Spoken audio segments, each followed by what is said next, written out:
Hey guys, apa kabar kalian semua? Semoga kalian baik-baik aja. And welcome to channel Super Kevin. Di video kali ini, gue mau sharing kalian sebuah Tamiya. Dan Tamiya-nya itu adalah Roborace. Ini Roborace DevBot 2.0 dengan chassis MA. Sekilas tentang Roborace ini, Roborace itu merupakan suatu ajang balap mobil, di mana balap mobilnya itu menggunakan mobil listrik, dan mobilnya tidak langsung dikendarai oleh drivernya atau pembalapnya, tapi dikendalikan melalui AI. Jadi dalamnya kosong ya mobil ini, tidak ada pembalapnya. Nah, infonya semua mobil speknya sama, nggak ada yang beda, bentuknya juga sama seperti ini. Paling hanya liverynya aja yang sesuai dengan masing-masing tim. Tapi masing-masing tim itu boleh mengcustom AI yang ada di dalam mobil ini. Jadi nanti mobil ini dikendarain dengan menggunakan AI. Jadi seberapa canggih mereka bisa custom supaya dia bisa menang di balapan itu. Dan untuk yang video kali ini, gue nggak akan bikin video untuk perakitannya, karena perakitannya itu standar-standar aja, begitu-gitu aja. Dan sekarang langsung kita skip ke hasilnya dari si mobil ini. Dan nanti juga akan gue pasangin beberapa bumper atau roller wide stay, dan juga brake serta side damper. Jadi mau dibikin model seperti side damper. A few moments later. Dan ini dia untuk mobil standarnya, ini udah jadi. Ini untuk standarnya aja keren banget mobilnya. Dia bahannya itu hitam doff. Jadi rada unik ya. Biasanya kan kalau Tamiya itu banyak kan glossy ya finishingnya, dan ini dia finishingnya doff. Untuk liverynya ini cerah banget. Jadi sangat kontras ya kalau dibandingkan sama warna dasar mobilnya yang hitam doff. Jadi terlihat eye catching banget. Paduan warna rollernya juga bagus ya, senada orange seperti ini, orange fluo. Untuk velgnya dia dapat velg model fin, dan untuk bannya ini bannya sih kalau nggak salah medium sih dapatnya. Jadi dia nggak yang sangat lembek-lembek banget, dan yang pastinya ini bukan super hard. Jadi kalau gue bilang sih ini sepertinya medium untuk bannya. Untuk roller dapat 6 piece, di depan 2 dan di belakang 4. Ini dibikin model sandwich seperti ini. Lalu ini ada brake padnya dan kunciannya seperti ini. Oh ya, sedikit sharing untuk stiker dari si Tamiya Roborace ini. Jadi gue saranin sewaktu kalian masang stiker di mobil ini ya, itu kalau bisa ngikutin aja urutan nomornya 1, 2, 3, 4 sesuai dengan buku petunjuknya. Karena ini sedikit tricky ya untuk masang si stikernya ini. Karena seperti kalian bisa lihat ya di sini kan sampai nyambung rata. Dimana sebenarnya ini hampir nggak mungkin kalau stiker ini merupakan suatu hamparan besar, satu bagian. Jadi stikernya ini tuh dibagi-bagi per part kecil guys. Sebelumnya gue coba pasang, nggak ngikutin manualnya, jadi gue tempel bagian mana dulu yang menurut gue mudah. Ternyata itu salah, karena contohnya setelah masang bagian bawah, terus baru gue masang bagian atas nih yang biru dan kuning. Sebelumnya ini ya merah dan orange. Lalu gue pasang biru dan kuning, tapi ternyata di tengah-tengah sini nih masih ada space kosong warna hitam. Dan ternyata warna hitam itu ada satu stiker lagi kecil yang warna kuning ya. Jadi supaya kuningnya ketutup, itu ditempel tapi dia lebar. Jadi kalau gue tempel di sini, garis hitamnya ini akan ketutup hilang. Jadi ternyata si stiker kuning itu harusnya di paling bawah. Stiker kuning di paling bawah baru ditimpa dengan stiker yang merah orange dan biru kuning, akhirnya bisa rapi seperti ini. Dan juga seperti di depan-depan ini juga stikernya dibikin per bagian, dan bahan stikernya untungnya ini juga sedikit lentur ya guys. Jadi nggak seperti Tamiya yang biasanya itu kan stikernya gampang robek ya. Kalau kita cabut, sudah nempel kita cabut sedikit biasanya gampang robek dan susah ngikutin kontur. Kalau ini masih lebih oke untuk kontur melengkung seperti ini. Memang nggak bisa mulus ya, seperti di bagian sini nih. Ini kelihatan juga nih, ada bump seperti ini. Dan ini memang karena dari stikernya itu modelnya ada robekan-robekan kecil ya, yang nanti setelah nekuk dia bisa rapet gitu. Jadi di sini ada bump-bump kecilnya, tapi kalau dari jauh sih nggak gitu kelihatan. Lalu untuk di atas ini juga ya lumayan lah ya, nggak terlalu berantakan. Karena bahan stikernya tadi sedikit lentur, jadi bisa nempel di bagian atau di permukaan yang rada melengkung seperti ini. Dan memang PR juga sih untuk nempel stikernya, karena Stikernya banyak kecil-kecil seperti ini, dan tidak ada patokan pasti untuk pasangnya, jadi harus kira-kira sendiri. Kayak ini juga sebelumnya gue pasang terlalu depan, ternyata itu balik lagi karena nggak ngikutin nomor pemasangannya, langsung gue skip. Gue pikir karena pasang yang detail-detail kecil ini dulu supaya lebih gampang, ternyata bagian ini terlalu depan gitu. Jadi setelah ini ditempel, lalu ditempel vinil atau decal yang ini, stiker yang kecil ini ketutupan. Makanya tips gua sih ngikutin aja nomor urutan dari manual booknya. Dan ini untuk rollernya, roller stay-nya, dan FRP-nya ini gue juga sudah rakit ya. Jadi nanti konsepnya seperti ini, mungkin pinggirin dulu supaya lebih gampang lihatnya. Ini untuk bagian depan standar aja seperti biasa, pakai double roller, dan di sini dibalik sama sebelahnya, lalu di atas pakai stabilizer model seperti ini. Lalu nanti untuk di bawah bumpernya akan gue tambahin ini lagi satu FRP. Nanti ya mungkin tujuannya kalau butuh rem di depan bisa dipasangin rem sih di sini, sponge atau Tamiya tape. Lalu untuk samping side damper pakai ini, pakai model AR punya.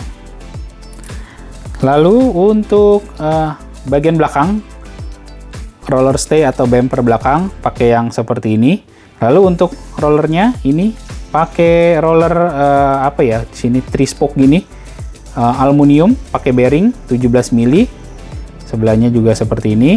Lalu di bagian bawahnya ini pakai tapered roller. Nah, tapered roller itu bentuknya seperti ini guys, dia seperti payung. Ini ada bearingnya juga, tapi ini sepertinya kurang oke sih untuk bearingnya, udah mulai kena nih kayaknya nih. Kayaknya ini stok lama. Jadinya bearingnya seret, kalau diputar nggak terlalu lancar ya, nggak seperti yang ini kan lancar banget tuh. Kalau ini nggak, sebelahnya pun juga sama, nggak terlalu lancar. Nah ini kalau gue baca-baca fungsinya itu adalah kalau sewaktu mobilnya loncat, terus kena trek ya di pinggir, si roller tipe ini itu bisa ngebantu buat ngebenerin si Tamiya-nya supaya balik ke trek lagi. Jadi misalkan loncat, lalu jatuhnya rada miring, karena ini ikut muter, dia bisa bantu balikin ke trek lagi. Nanti realnya gimana, kita cek aja nanti di lintasan. Lalu nanti untuk bawahnya, itu pakai brake seperti ini. Jadi ini nanti di atas ya, ini di atas. Rencananya ini dia di atas, dan ini di bagian bawah. Jadi si brake pad yang ini nanti akan dicopot, nggak dipakai, kita ganti dengan yang seperti ini. Dan ini juga sekaligus merangkap sebagai damper belakang. Nah ini untuk yang pakai stick ini, terus terang gue juga hanya coba-coba aja ya ngeliat, karena sebelumnya pernah ada juga settingan seperti ini, tapi si bautnya ini gampang banget bengkok-bengkok. Mungkin ya karena kelontang dan segala macam, bautnya gampang sekali bengkok, dan ininya kadang jadi suka nyangkut. Nah untuk mencegah itu akhirnya gue coba pakein stick seperti ini supaya dia megangnya lebih kuat sih. Cuman kurang tahu apakah ini sebenarnya menyalahi aturan ataukah ini benar-benar bisa berfungsi. Mungkin kalian yang lebih ngerti bisa tolong bantu komen di bawah apakah pemasangan seperti ini masih oke dan berfungsi. Oke, sekarang gue pasang dulu aja si set FRP-nya ini. Nanti setelah selesai akan gue update lagi. A few moments later. Oke, jadi ini udah selesai dipasang guys untuk FRP-nya. Ini bagian depan ya, seperti ini.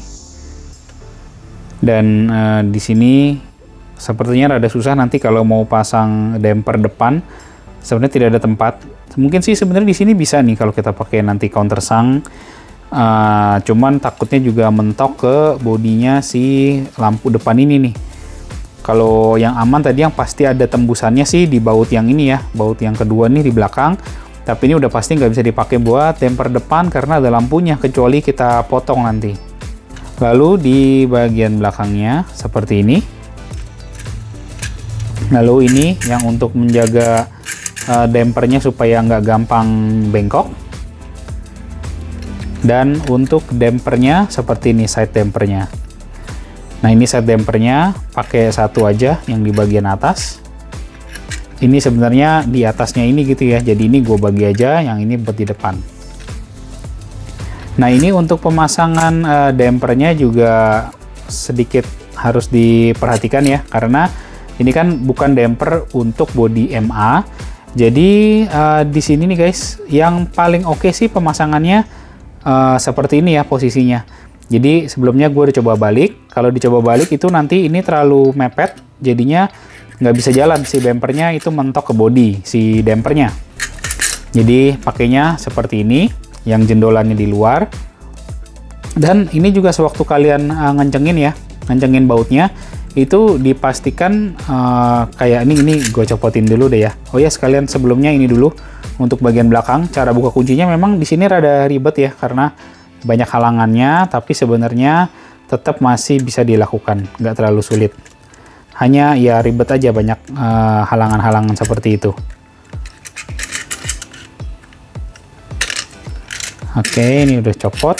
Nah, untuk side dampernya ini guys, maksudnya tadi.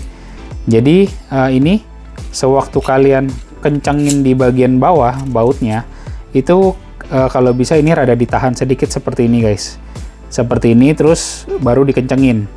Sampai udah kencang, lumayan kencang ya, maksudnya baru kalian pakai obeng dan pakai kunci shocknya. Dan dipastikan ini mentoknya ke samping, karena ini sebenarnya karena nguncinya hanya 2 baris seperti ini ya, ini kalau nggak kencang ini dia masih bisa ditekan untuk lebih ngedempet ke bodinya, seperti ke chassisnya seperti ini. Nah tuh kan masih bisa goyang.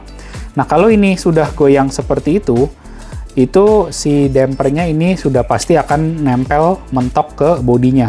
Makanya waktu kencengin ini nanti dipastikan si side damper plate-nya itu berada di sisi paling luar seperti ini. Nah ini sih sebenarnya nggak terlalu mudah ya. Maksudnya kalau kesenggol ketabrak kemungkinan sih nggak segampang itu. Karena ini tadi gue pakai tenaga rada tekan baru dia bisa masuk ke dalam. Begitupun yang sebelahnya juga sama, dipastikan dia ada di sisi yang paling depan. Cuma nanti realnya kita coba aja main di track, mungkin beberapa kali kita mainin apakah ininya akan berubah, akan bisa masuk ke dalam lagi atau enggak, nanti kita coba aja. Ya ini depan belakang belum gue pasangin brake pad, sponge gitu ya, jadi masih polos aja. Nggak apa-apa, ini masih mau tes dulu dengan seperti ini apakah sudah cukup atau masih terlalu kencang, karena di sini juga sebenarnya si dinamonya ini udah gue ganti pakai Hyperdash, dan ya belum terlalu break in sih, tapi udah coba ngikutin petunjuk-petunjuk cara break in yang yang nggak pakai alat, yang cuman dinyalain aja si Tamiya-nya, terus udah gitu disemprot pakai contact cleaner, udah gitu dinyalain lagi semenit, terus contact cleaner lagi sebanyak sampai 5 kali cycle. Ya memang di sini ada perubahan sih dibanding dari dinamo waktu pas pertama pasang, ini juga terasa lebih kencang.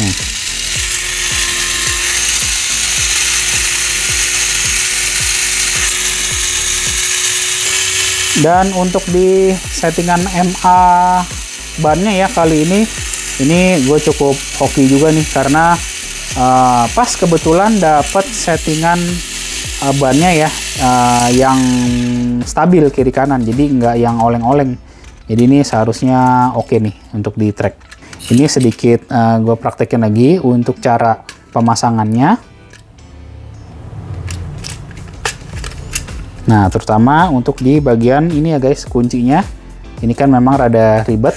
Ya triknya dipastikan aja dulu si kuncinya udah mulai masuk secara lurus. Nah, ini kalau udah masuk seperti ini, tinggal diputar aja. Pakai 1 jempol juga dia udah bisa ngunci sih. Seperti itu.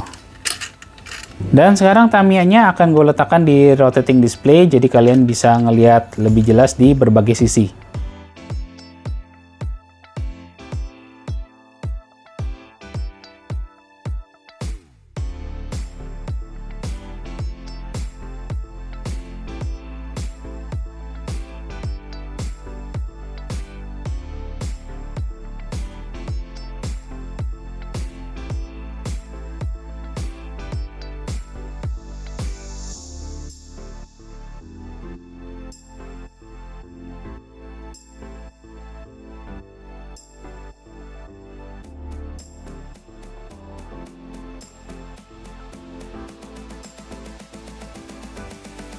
Oke guys, jadi sekian dulu video sharing dari Tamiya chassis MA dengan tipenya Robores DevBot 2.0. Semoga video ini bisa memberi inspirasi buat kalian, terutama untuk kalian yang lagi memang pengen cari ya, ngelihat realnya si Tamiya Robores DevBot 2.0 ini seperti apa. Apakah berbeda jauh dari gambar yang ada di dusnya, dan setelah kalau misalkan dipasangin seperti damper style jadinya seperti apa, itu semoga bisa terbantu dengan video ini. So, jika kalian suka, please klik like video ini, share juga di akun sosial media kalian, dan akhir kata, Super Kevin, ciao.